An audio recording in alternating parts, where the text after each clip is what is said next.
লাইলাতুল কদর, এই কদরের রাতটা হচ্ছে এমন রাত যেটা খায়রুম মিন আলফি শাহর, 1000 মাসের চেয়েও সেরা। 1000 মাস লাগাতার ইবাদত করলে যে সওয়াব, কদরের রাতে ইবাদত করলে এর সমান সওয়াব হবে নাকি?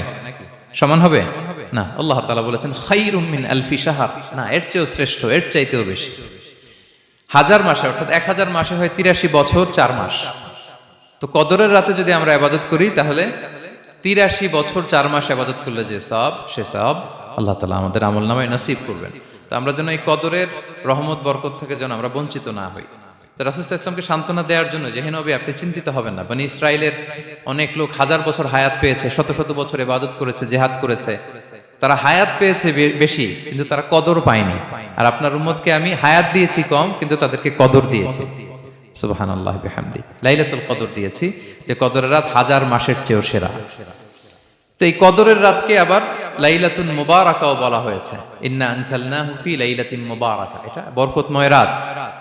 ফিহা ইউফরাকু কুল্লু আমরিন হাকিম, সব বিজ্ঞচিত প্রাজ্ঞচিত বিষয়ের ফয়সালা হয়। এটা বেসিক্যালি একটা বাজেট রাত বলা যায়। এ রাতে আগামী 1 বছরে আমাদের কি ঘটবে না ঘটবে আল্লাহ তাআলা এটার বাজেট করেন, এটাকে রিভাইজ করেন। সো এই রাতটা অনেক গুরুত্বপূর্ণ। তো এই কদরের রাত, এটা কবে? এটা স্পেসিফিক ছিল, মানে সুনির্দিষ্ট ছিল। রাসূল সাল্লাল্লাহু আলাইহি ওয়াসাল্লাম আমাদেরকে জানাতে চেয়েছিলেন কবে, কিন্তু রাসূল সাল্লাল্লাহু আলাইহি ওয়াসাল্লাম জানাতে পারেননি। সহিহ বুখারীতে এসেছে যে রাসূল সাল্লাল্লাহু আলাইহি ওয়াসাল্লাম খারাজান নবী সাল্লাল্লাহু আলাইহি ওয়াসাল্লাম লিয়ুখবিরানা বিলাইলাতিল কদর। উবাদা ইবনে সামিত রাদিয়াল্লাহু তাআলা আনহু বলেন, রাসূল সাল্লাল্লাহু আলাইহি ওয়াসাল্লাম আমাদেরকে জানাতে বের হয়েছিলেন যে কবে কদরের রাতটা। ফাতালাহা রাজুলান মিনাল মুসলিমিন, হঠাৎ মুসলমানদের মধ্য থেকে দুইজন ঝগড়া লাগলো, তর্ক লাগলো আর কি। রাসূল সাল্লাল্লাহু আলাইহি ওয়াসাল্লাম হঠাৎ করে ওই ঝগড়ার দিকে খেয়াল করলেন, ওই দিকে খেয়াল করে ওই তারিখটার কথা তিনি ভুলে গেলেন। ফারুফিআত, রাসূল সাল্লাল্লাহু আলাইহি ওয়াসাল্লাম বললেন, আমার হৃদয় থেকে, অন্তঃকরণ থেকে এটাকে উঠিয়ে নেওয়া হলো। এখন আমি মনেই করতে পারছি না এটা কি 23 না 25 না 27 না 29, আমি মনে করতে পারছি না।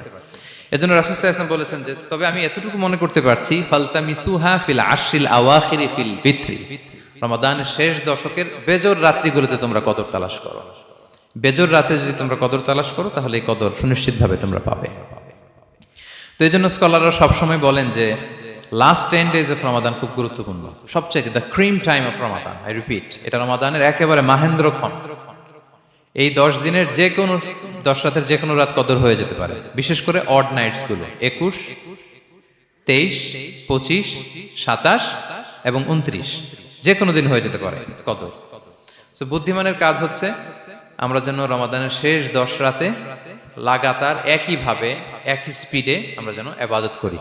কোনো রাতে বেশি করলাম, হয়তো 27-এর রাতে আমি খুব ভাব গাম্ভীর্য নিয়ে, খুব আবেগ নিয়ে ইবাদত করলাম, কিন্তু হয়ে যেতে পারে যে এবছর কদর ছিল 25-এর রাত, হতে পারে না? পারে। তো আমরা তো মিস করে ফেললাম। তো আমরা যেন মিস না করি। বুদ্ধিমানের কাজ হবে সমান তালে ইবাদত করা। এবং এটা এত গুরুত্বপূর্ণ, রাসূল সাল্লাল্লাহু আলাইহি ওয়াসাল্লাম এত এমফাসাইজ করে কোনো রাতের কথা বলেনি।